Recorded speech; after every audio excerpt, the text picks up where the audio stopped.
Welcome, everybody, to this week's edition of Valpo Basketball Weekly, presented by our friends at Lakeshore Bone and Joint Institute. Brandon Vickery with you.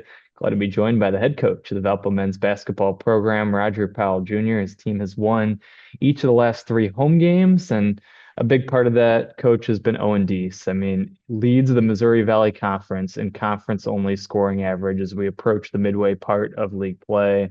He's been one of the best transfers at Valpo in a long time. Got off to a little bit of a slow start over the first five games, but he's turned into one of the best players in one of the best mid-major leagues in the country. What's happened for him over the course of the season? How has he improved from the first few games of the year to now? I think he was a great player when we looked at recruiting him. We saw it in film. He's been able to do a lot of really good things in college already. Played in a tournament, had some big games, so we knew he had the talent. But for him, it's just a matter of getting comfortable, getting used to new teammates, and we took him out of starting lineup early just so we can come off the bench and calm down. And then he kind of got into his rhythm, and then we put him back in the starting lineup because, like you said, he's one of the best players in this conference. So he's been very selfless. He's been an unbelievable teammate, and I think that, along with his talent, is the reason he's playing so well.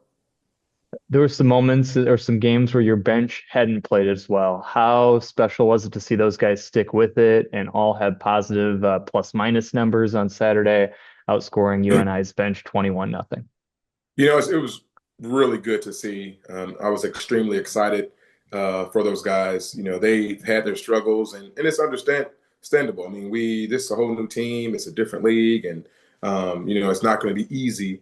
But I'm proud of them. I told those guys that we're going to need them to make the run we want to make, and just staying with it, keep being positive, keep fighting, and that's what they've done. And it's been cool to see kind of them reap the rewards of that. One thing I will say, the Thursday prior to this game, I rested the starters, the guys that are playing a lot of minutes, and I had a little extra practice for those bench guys. I mean, all five of them and some of our walk-ons, and just really work with them and just to give them some extra loving. And it was pretty cool to see, the response. One game later, they would basically win a game for us. We've all had those moments where kind of worlds collide. That had to be the case for you this weekend with Ryan Brokoff speaking to your current team, the past and the present kind of coming together.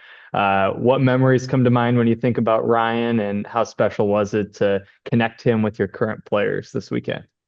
My first couple of years as an assistant coach, I got to coach him, and just experiencing his growth and seeing him have a high level of success as a player, and then seeing how he did it. That was something that stuck with me for a long time. He was extremely humble, extremely selfless, but at the same time, he was gritty. He was very competitive, and he cared about winning, and he cared about the team winning. And when you have a player that good with that type of getting those type of accolades, but still not changing, man, it's something that I think needs to be honored. So he is definitely one of my all-time favorite guys that I've been able to coach. But also, he's the type of guy you want to put in front of your team because he impacts winning in a lot of different ways.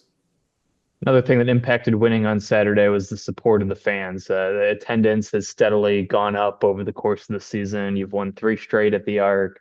How important have the fans been in the recent success, and how important is it to keep that trajectory going in that direction? Man, when the arc is jumping, it's one of the best environments in college basketball. It gets loud. We've had so many awesome wins in there over the years, dating all the way back to Homer Drew, to Bryce Drew, to Alec Peters, Ryan Brokoff, and now these guys have a chance to kind of leave their stamp on Valpo basketball, and I think they're doing it. I think the way that they're competing, even last year, that team competed at a high level. This team is doing the same thing, and I think people are noticing that. We've been blessed with some wins, some big wins at home lately. So hopefully, it just continues to grow. I mean, I knew coming back here it wasn't going to be a overnight rebuild, but it's been fun to see the gradual support and the gradual increase and just being competitive in the valley. So I'm excited to see kind of how we can finish this thing out and see what the arc can get to. Chance to keep it going on Wednesday. Let's look ahead to that game. You went to Southern Illinois, competitive game, close game, lost that one. What do you have to do differently this time around to come out on top against the Salukis? I think we've grown since that game. I thought in that game we had a couple short stints that, we gave up like a 10 point. We gave them a 10 point, 11 point lead in like literally like 2 minutes. And I think we showed the film to our team, showed some of those mistakes we made. I think we have matured a lot since then. Obviously, our bench is starting to play better. I think those are things that can really help us in that game. And they like to get out and run, and they play really fast. So making sure that we do a good job of defending them in half court and in transition. But we're growing, and I think the guys will be fired up to play them.